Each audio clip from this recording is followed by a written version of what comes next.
It is Tuesday. It is Joy's Day. Joy Day. Joy Day. And Joy Day for the Joy Boy. Joy Day for the Joy Boy. And we're behind the table.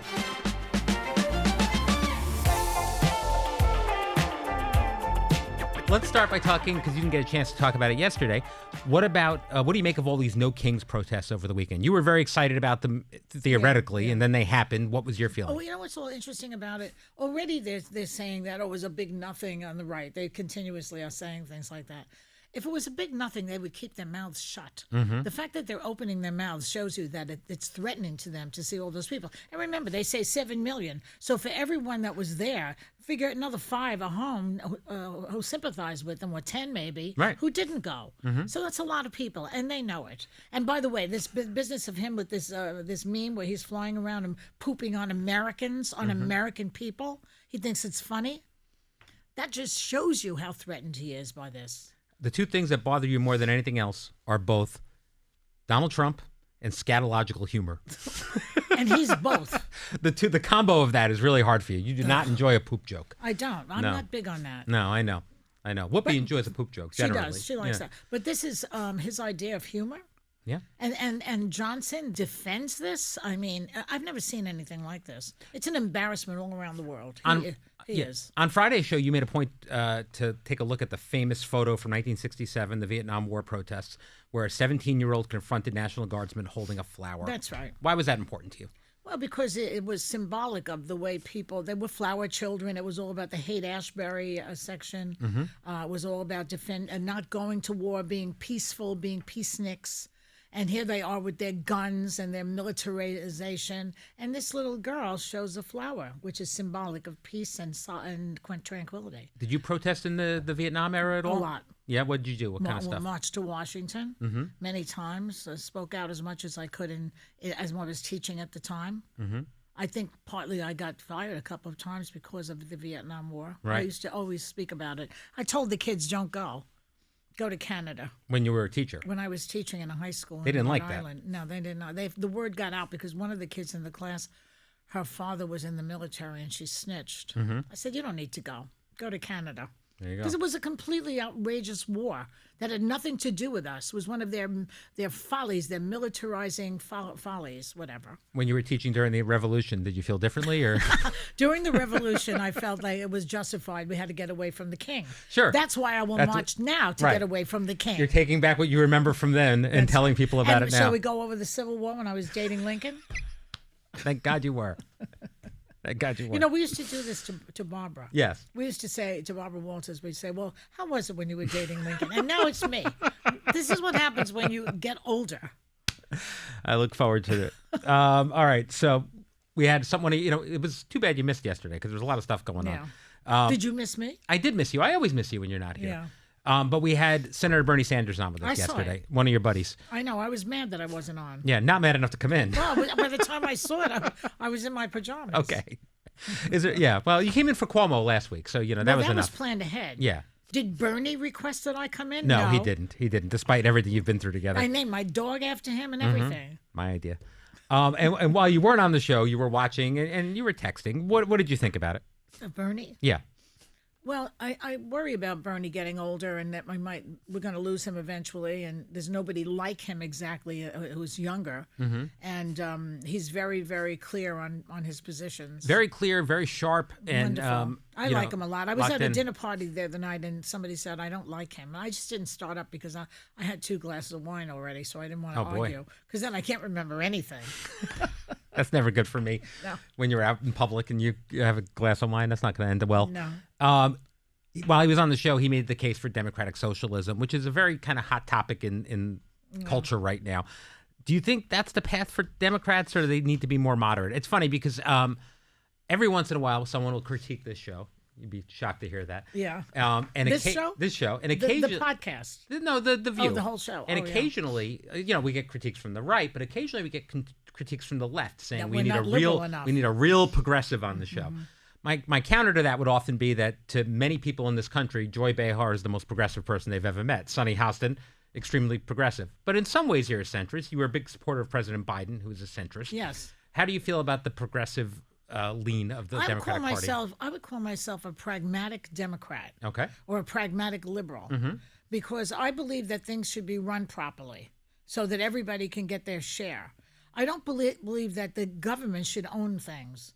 Like Mandami, he talks about, he's running for mayor, he talks about like nationalizing supermarkets. I think that that's a mistake because you put the bodegas out of business, and people need to struggle with their own businesses and make a living that way, because that's what America is about and that's what capitalism is about. Right.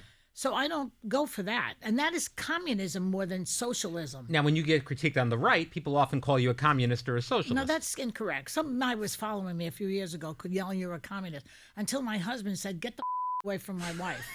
Well, that'll do it. Yeah. And then he stopped. My man. Your man. You love that. You like that? I did. I thought it was very sexy. Yeah. All right. Anyway, the Scandinavian countries do what I would call democratic socialism. You know, they have they take care of you and all of your needs. So you get child care when you're raising a kid. You get maternity care when you are pregnant. If you're out of work, they give you some money, like unemployment insurance. You know, we have unemployment. We have Medicare. We have Medicaid. We have, what else have we got? We have things like that. And those are socialist programs. Right. I don't know why people don't recognize that when they're yelling down with socialism while they're collecting their checks. Yeah. No, it's an interesting question. I think people who grew up with it and had it forever don't think of it as anything other than a certainty. Well, you put money into it. Social Security, every time I get a check, I see that I've contributed out of my money that I earned in Social Security. And Medicare, too. So... theoretically, you're getting it back, but not so much. Yeah. We had former Biden White House press secretary Karine Jean-Pierre here with us today. Right. She's always a pleasure to have at the table. Very nice. She said that I have her book. She signed it. You want to see what she wrote? I do. She signed her book, and she said, hold on. Joy, thank you for not only bringing laughter, but the hard truths. Love you, Karine. Hello. Very nice. Very nice. There you go. Those are the things you pride yourself on, bringing laughter and hard truths. I hope so. Yeah, I think so. Well, she was here. We talked about a lot of things, but the thing that stuck with me is she said the Democrats aren't meeting the moment, and they need to be the opposition party. Do you agree with that? To some extent, I do. And I'm waiting for someone to emerge with that. I mean, I think Newsom tries by mimicking and making fun of Trump. That seems to be working to a certain extent. Yeah, but sometimes he's hit or miss, I think. But I like what he's doing pretty much. But like when I tell the audience today that Trump is defunding pediatric cancer research, where is the Democrat going on TV and blasting that on a regular basis? I guess it's you. I mean, how can you defund children's cancer research? Why doesn't everybody get... It seems like that would be very unpopular, universally so. I mean, I watch Law and Order reruns constantly. You know, those are very tightly written shows. It's a great show. They're very well done, those. Yes. That guy, Wolf. Yeah, Dick Wolf. Dick Wolf, he was good. Yeah. Anyway, but Mariska has to stop whispering. She whispers too much. That's the SVU. I love her, but she whispers a lot. That makes me crazy. I think it's like it's impactful, her whispering. I know. I get it. That's her thing. Okay. But anyway, the commercials are for St. Jude all the time. All the time. Which is a non-profit company that's run by my friend Marlo Thomas. They take no money. They only take contributions. Anybody who has a child with cancer can go there and get everything paid for. Yeah, it's wonderful. The medical science they benefit from. They put them up in hotels. They pay nothing. They fly them out. And yet this guy is defunding cancer research for children? My God. That is about the worst thing I've heard anybody do. It's not great. What about like the View SVU? We could try to spin it off. I mean, that Dick Wolf is smart. He gets a lot of those things. The View, Criminal Intent. We could do different things. Like mostly just be Sunny, I guess, on those shows. But yeah, but Sunny's channel. Sunny and Star, we'll get them together. And I would always probably be the thief. Yes. What about that Sunny? First of all, you called the Louvre tacky today. Can we discuss this? The Louvre, it's very ungapachke, as they like to say in French. It's literally the greatest collection of art in the world. Well, what I saw was a lot of gold. Maybe I was. Yeah. I mean, I've been in there. Yeah, I've me been too. There, and I've been in a lot of churches in Italy too. That talk about ungapachka. The Italians have that same. All the Europeans. Only the Scandinavians have those sleek lines. Every place else is all overdone, in my opinion. Okay, well, I guess you're entitled. That's what they did in those days. They had money. All right. They paid nothing, or they had slaves do all the work. What's a classy joint for you? What are you looking at and saying, like, that's how you do it? A classy joint Yeah. besides my apartment? Besides your apartment. So the Louvre, tacky. Joy's apartment, classy. All right. We'll send some pictures up. Last Friday, we had Richard Gere here with us. Yes. And he still looks good. I mean, he commanded that room. Let me tell you. He really. When he walked out. Oh, yeah. They went nuts. Yeah. Backstage... I noticed that these guys who were good looking when they were young, one of the things they still have keeping them good looking is their hair. Yeah, that's a nice thing. They have the hair. Yeah. I have to say, I don't have much, but I still have hair. No, you still have it. Yeah, that's you all I won't have. lose it. I can tell by looking at it. You're not going to lose it. Thank God. Please, God, from your lips. Every once in a while, my wife will imply that I'm losing some in the back, and it gets me very nervous. Let me see. Turn around. No. No. Thank you. No. All right. It makes me feel better. But so Richard Gere backstage to me, he called me over, and he said, there's a lot of men in that audience. Do they just get dragged here by their women? And I said, no. We've got some male fans. They're here. And he was very taken by that. He was like, oh, how about that? Oh, yeah, I see. Interesting. I don't know. What do you make of that? I don't know. I think he was underestimating the power of the Joy Boys. I think that they're not just the gay community that comes here also. No, although they're very well represented. my faves. But Sure. the heteros are good too, the male. Yeah. And they run into me on the street. They watch the show. Mm-hmm. But a lot of them are put there by their wives. He's right about that. Do you have a favorite Richard Gere movie?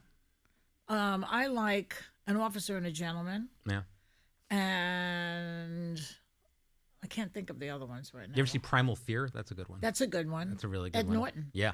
Oh, he's a good actor too. Great actor. Yeah. Great actor. I like movies like that. Yeah, and then of course Pretty Woman everybody loves. But, I never saw that. Yeah, of course not. You that's like a badge of honor for you. Those big movies that everyone loves that you've never seen. I've never watched Friends either. I know. Not one episode of Friends. I don't know who at the table has. I know Sonny is also very proud of never watching Friends.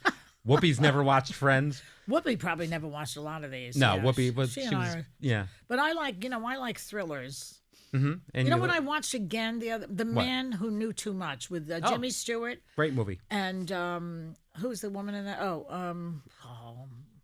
Que sera, Doris Day. Thank you. Who was also a wonderful actress, by the way, and an animal rescuer. How are things going with your Luca screenings of movies? Well, this weekend we watched, we almost finished it, Birdcage. That's a classic. And in the middle of it, he said, "Oh my God, I have school tomorrow. I forgot an assignment." We had to stop the thing and had to go home and do the assignment. All right, well, at least he recognized that. But I went home and watched the rest of it because I love that movie. It's a great movie. Nathan Lane and Robin Williams, hysterically funny, and Gene Hackman. So wonderful. One of the all-time best actors. All-time best. I think we've lost him recently. We did, yeah. And Robin, too. It's just so... I hate that people die. Me, too. Not only do we still have Nathan, but he sent you a stripper on your birthday, so that was pretty good last time. He's such a cute guy, but he's so funny. Yeah, he's the best. Oh, my God. Do you know what's next? What? No, for your movies with Luca. Well, I also said, let's watch Amadeus. Oh, see, he's going to be bored with Amadeus. I think. You think so? I think Immediately sat down and saw that this is 2 hours and 40 minutes, so we had to scan that. Yeah. And then I went home and watched it myself. It's a great movie, but it's tough for a kid that age, I think. That's riveting and so interesting about the jealousy. Yes. And the you know what? Here's the bottom line of Amadeus. Even though it's not really true that Salieri was in his life like that, and Salieri was famous in his time. Right. But nobody comes up to Mozart. Right. Maybe Bach, maybe Beethoven, but that's it. Mm-hmm. And that in the movie they make it that it's like he's jealous. You can't be jealous of a genius. It's impossible. You can't. He was 4 years old. Mozart was composing concerts. How many Salieris have you sat with at this table over 30 years? Yeah. And he goes, I am the savior of all the mediocrities in the world. He accepts that he's mediocre as he loses his mind at the end. Mm-hmm. But he suffers the whole time because he can't be Mozart. Yeah. And he hates that Mozart is a silly goose. Right. With that crazy laugh that he had. And he blames it on God. That God did not give him, he gave him the desire to be a genius, but not the talent. And that's why he blames God. So that is some movie. I think we should do a podcast where we just go through a movie. We watch a movie, both of us. We talk about it for 20 minutes. I think we should try that sometime. Well, maybe once in a while. Once in a while. I'm not saying every week. I'm just saying we should try it. All right. Comedian Roy Wood Jr. is going to be on the show Friday. He's written a memoir, and there are a few things in the book that you might relate to. Uh-huh. he writes about being a parent, and he says, the hardest part of parenting is figuring out how to heal your damage and protect your child from suffering the same damage. You've talked about this. Yeah. All while figuring out how you became that damaged in the first place. That's very good. Very astute. You agree with that? Yes. Yeah. The whole thing about, my mother was a worrier. Mm-hmm. My mother was, her mother died after she was born. So she was raised by a stepmother. Right. Who was a wonderful person. I think that was the initial wound, that she was abandoned. Even though you're an infant, you still sense it, the smell of your mother, what have you. And her abandonment was translated to me, so that she was always like, well, what time are you coming home? Where are you? And then I was like that with my daughter. Mm-hmm. And I always say the worst part about being a parent is the worrying. And to this day, if she goes, like she's flying somewhere soon, she's got to call me when she lands. Yeah, I still tell my mom when I land in somewhere. And yeah. Well, it's very Italian to be that nervous also, I think. Your mother is Italian, right? No, my father was. Oh. But well, I guess it's not just Italian. No. Yeah. But I think immigrants also, because my mother was scared. Yeah. So, and so you repeat the same thing. Then I went to therapy and I tried to work it out, but I'm not great. I mean, I feel like therapy helps you recognize things like that, but does it actually help you overcome it? Can you overcome those things? It depends on how deep it is. Yeah. And the thing that I'm talking about, because here's the real truth of this, and I don't know how boring this is for people to hear this. Oh, it's the View SVU. I like this. Go ahead. Yeah. When I was born, so my mother is pregnant. When I was born, they had to take me out, cesarean. Mm-hmm. And then, which is why it was so cute, I think. And then they had to keep her in the hospital because she had tumors, probably fibroids, but I never got that exactly. So I didn't see my mother for probably 2 weeks because that's when they kept you in the hospital. So I have abandonment issues also. Because you were away from your mother as a baby. Right. So I don't think that a pre-verbal trauma like that can be corrected very easily. Because there's no way to express it. Right.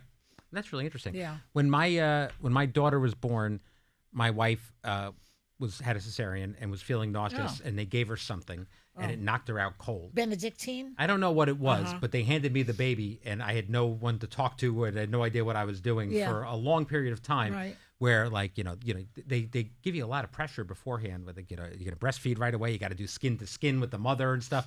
And my wife was out cold. Yeah. And I had to make all the decisions. It was very stressful for me. Yeah. I was not prepared for that at all. So skin to skin with the mother, not with you? No, of course, yeah. So you put the baby next to her even though she's out cold? That was not. She was not available to me at that time, so I didn't know what was going on. Well, she should have been. She should have been. I blame her. Yeah, don't blame her. Blame the doctor. I blame the doctor. It all worked out. My daughter, yesterday, she was telling me that when she was taking dancing lessons with Mr. Bob in Queens when she was a kid. And now Mr. Bob goes out of business. And I can't find another place to get the dancing lessons. And she's mad at me that I didn't find. I said, what are you blaming me? Blame Mr. Bob. So this is now still coming up. Yesterday. My gosh.